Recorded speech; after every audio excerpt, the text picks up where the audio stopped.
Sunan Derajat. Sunan Derajat adalah salah satu sunan dari 9 sunan Wali Songo. Nama kecilnya adalah Raden Hasyim. Kemudian mendapat gelar Raden Syarifuddin. Sunan Derajat diperkirakan lahir pada tahun 1470 Masehi. Meninggal pada tahun 1522 di Kecamatan Paciran.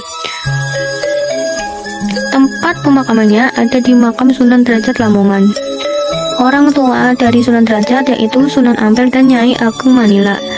Lalu kakek neneknya yaitu Sunan Gresik dan Dewi Chandrawulan.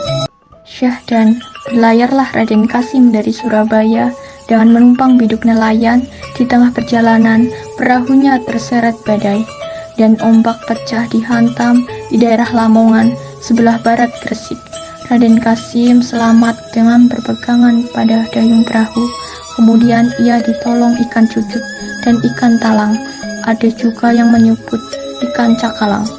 Dengan menunggang kedua ikan itu, Raden Kasim berhasil mendarat di sebuah tempat yang kemudian dikenal sebagai Kampung Jelak, Banjarwati.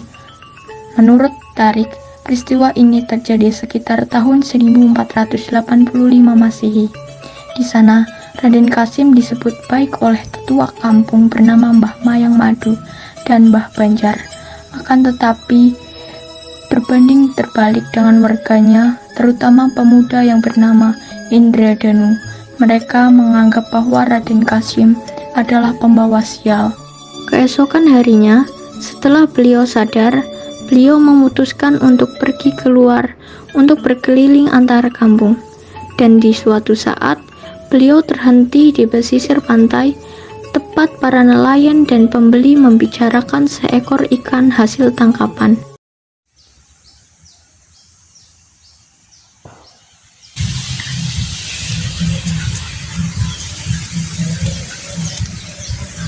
Wah, ikan apa ini? Sepertinya empuk dan enak.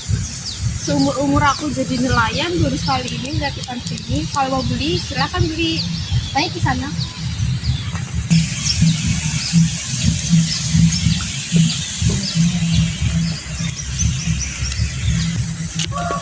Baik di sana. Sebaiknya ikan itu jangan dibeli, soalnya ada racunnya. Korang, bapak kok tentang ikan, pergi, ayo pergi. Pergi. Tahu apa kau tentang ikan ini? Aku tidak mau bernasib buruk sama denganmu. Pergi. Assalamualaikum.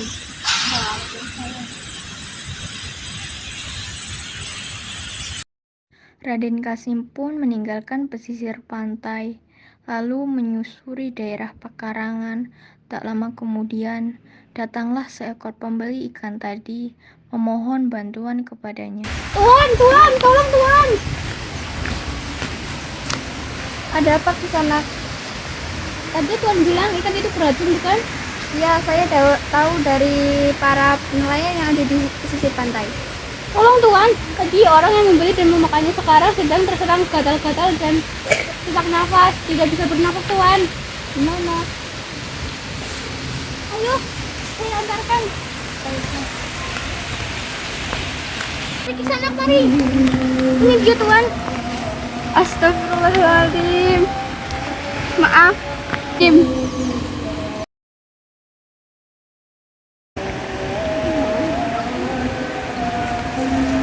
Maaf, di sana. Mudah-mudahan dengan obat ini kamu bisa sembuh dengan pertolongan Allah.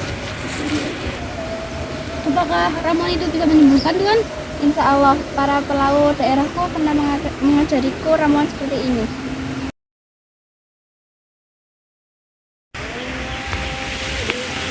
Hei, aku tak percaya, ini hanya akal-akalanmu. Orang itu hampir mati. Kau ke kampung ini hanya bawa sial. Iya, betul. Tuan, terima kasih. Tuan yang telah menyelamatkan nyawaku. Bersyukurlah kepada Allah yang Maha Kuasa. Tipu daya, kita tertipu bersama. Pergi, ayo pergi sana.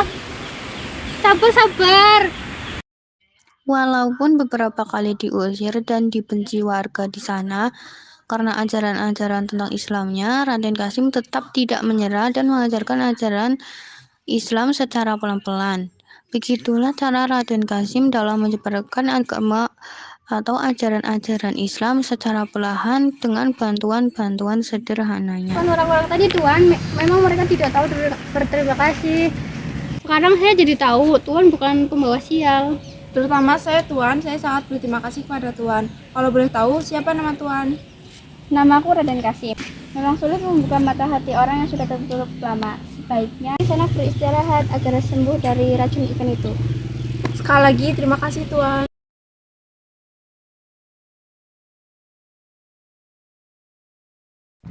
Dukun dan Indradanu sedang menyiapkan ritual pernikahan dan persembahan kepada Sang Hyang Taya.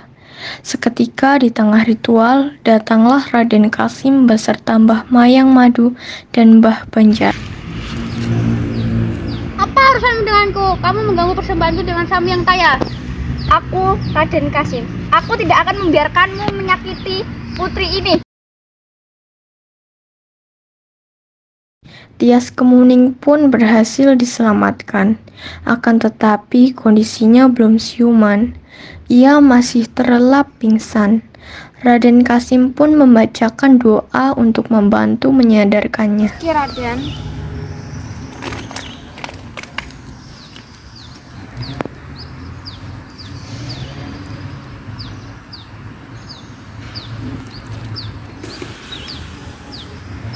Niki Mbak, peringatan Mang Tias. Yuk. Mbak, Raden. Ada apa denganku, Mbak? Niki nduk diminum.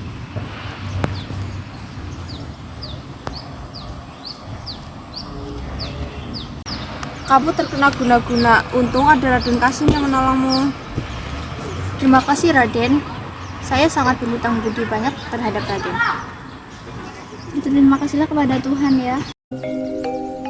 Setelah beberapa bulan di Kampung Celak, Banjarwati, Raden Kasim diterima baik oleh sebagian warganya. Akan tetapi di sisi lain, masih ada juga yang membencinya karena masih menganggapnya sebagai pembawa sial. Namun, beliau tak pernah menyerah dan berputus asa. Beliau tetap menyebarkan agama Islam lewat tausiah di pondok kecil dan juga dengan cara membaur dengan warga sekitar, seperti menolong orang yang dalam kesusahan, butuh bantuan, dan sebagainya. Beliau menyebarkan ajaran Islam lewat kebiasaan yang beliau contohkan kepada warga Kampung Celak setiap saat. Berkat kegigihan dan kesabarannya, ajaran-ajaran Islam dapat disebarluaskan ke seluruh Nusantara.